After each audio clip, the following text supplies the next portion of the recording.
Happy Friday, Vec-Trekkers. It's been almost a week since my last development video, and so I'm overdue getting one out to you.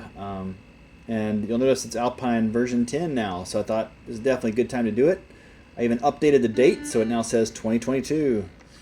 All right. I wish I could say I've accomplished a ton this week, but it's been a very busy week at work, on the work front. So not a lot of spare time to work on this. However, the other big surprise was it took about 80% of my time to redo the whole engine again in order to have acceleration and deceleration. That was not a hard thing before. And with my new engine, the way I've got it coded up, with those rows and grids, I'm not going to talk about that anymore, but ever again, because I've talked about it a lot. But it made it very difficult to slow rows down. I'm still not happy with it. But at any rate, after about 80% of my work was done with that, I was like, I'm kind of burned out on that. So let me just focus on something fun. Let's do some art. So I made this little cabin. Let's see how it looks on the camera. It's kind of blurry, but it's fine. My phone has a hard time with overexposure. But at any rate, so yeah, we got some animated smoke coming out of the chimney. It's a log cabin. You can go back and forth. You'll see we're not a square anymore. Now we are a snowmobile. I can go back and forth sideways. Right now I just got this one line rotating because I was practicing with rotating like literally 20 minutes before this video. I finally got this working. So I'm going to hopefully have maybe two spoked wheels inside the snowmobile.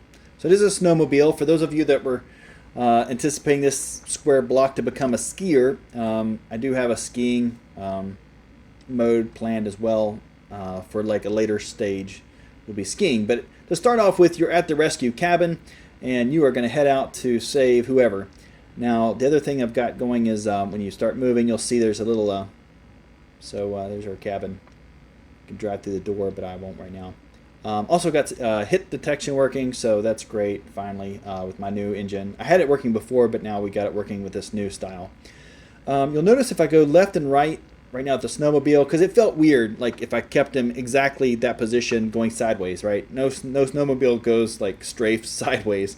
So when you go sideways and you're not moving forward, I was like, okay, let's just turn you completely sideways, and I'll make a little sound at some point, like a brrr, whatever, as you're going to, or maybe a snow, it's pretty easy to make some noise channel sounds.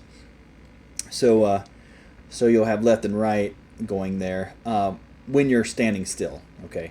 Now, when you're actually moving, it's not going to go completely sideways because then you'd flip your snowmobile, right? So when you're actually moving, it only, like, it goes diagonal. Sorry, hold on a second. Let me get this going.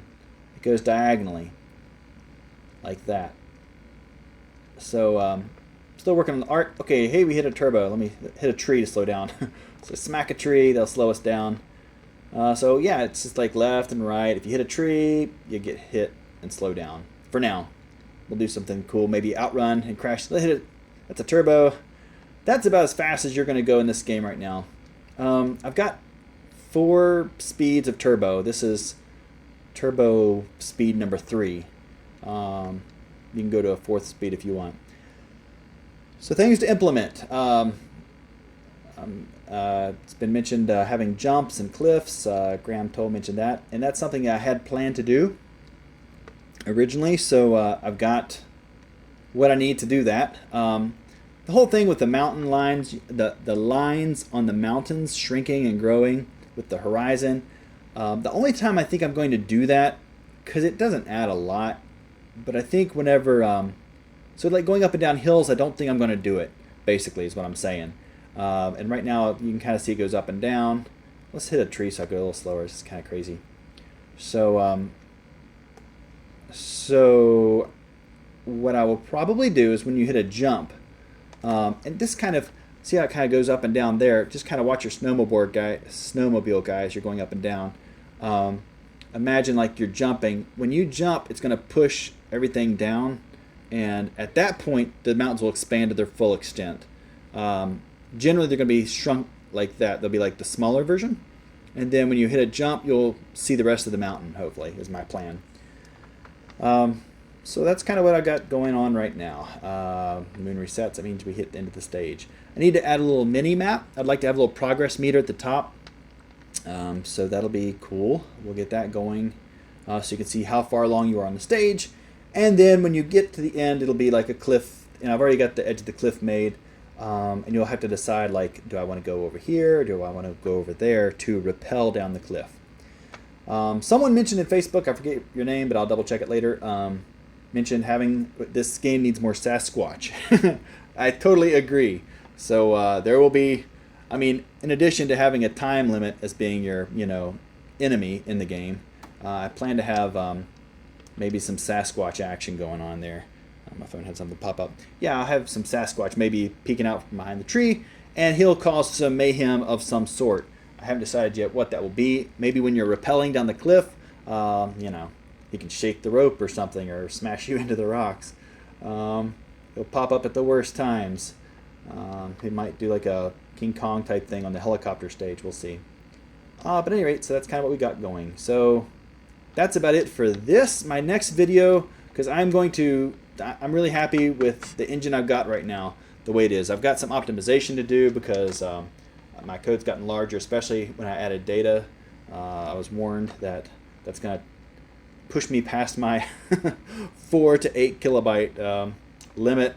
It did very quickly. So, just adding the cabin and the snowmobile with different states, my goodness, yeah, I'm using up RAM. I'm not going to see how much yet because I haven't optimized it yet. But there's some optimizations I need to do. Had a question about if this is in assembly code or C. I am using assembly code for the whole thing because really I just wanted to learn assembly. That's like one of those big life challenges I thought I would never really be able to do.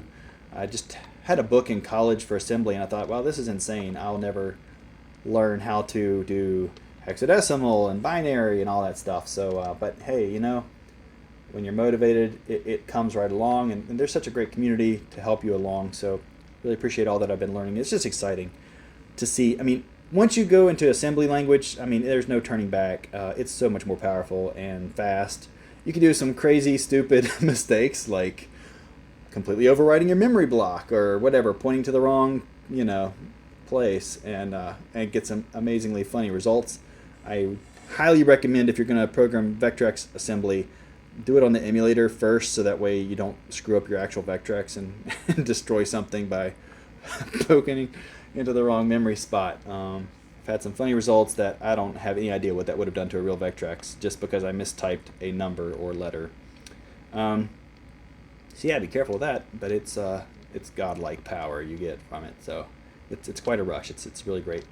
That's kind of the main things I was going to mention tonight. And the other thing is my next video, what I was getting to is I'm going to stop briefly on this because it's in a good spot that basically means I can jump back into it in 2 weeks from now and I won't be like completely lost like what was going on. So it's documented, I know what I'm doing, and I've got a plan for the next steps.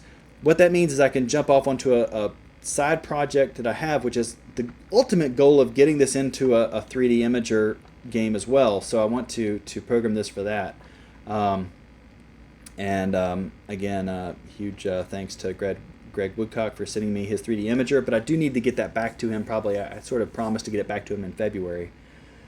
And I haven't really touched any code related to 3D, sadly, yet. I've looked at the code for Narrow Escape. I've looked at the code that's been sort of decompiled for, there's another prototype game that was made.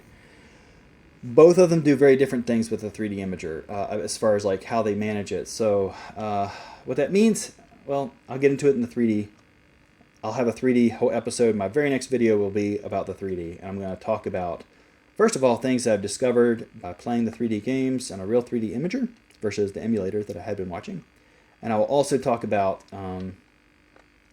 just the challenges that are related to programming for it that I've discovered so far. So I can't wait because I've got a lot to say about that. I won't say it right now. I do have a game that really led me to developing for the Vectrex that I'm not going to, well, I'll tell you all about it later. I'm not going to spoil it. But I do want to get this in 3D. And what I also plan for the Vectrex Fans Unite Facebook group is I'm going to start, as I do some 3D tests, I will be putting those bin files up onto the Facebook group so you guys can test along, because I need to get anybody who's got 3D imagers to give me your feedback on things. So especially before I go 3D with this, because anyhow, man, it's so promising. Like, it's so exciting for me, just seeing what like when 3D is done right on here, it's magical. Just like the vectors themselves are magical, but man, 3D on here, it's like you're looking into a whole nother world, and it's awesome. So I can't wait to develop in that creative space. It's exciting. Look forward to great things ahead. Hey, if you haven't subscribed to my YouTube, you might do that. I don't always update my Facebook when I post a video, so I might not be able to do that. So this way, if you subscribe, that'll be great. You can keep up to date with the latest YouTube development videos, which I'll try to do at least every couple days, since they're so easy to make. I'll try not to go over 10, 12 minutes. This is already 10 minutes. So you guys have an awesome evening, wonderful weekend. Stay warm if you're in the East Coast like us, yeah. See you next time.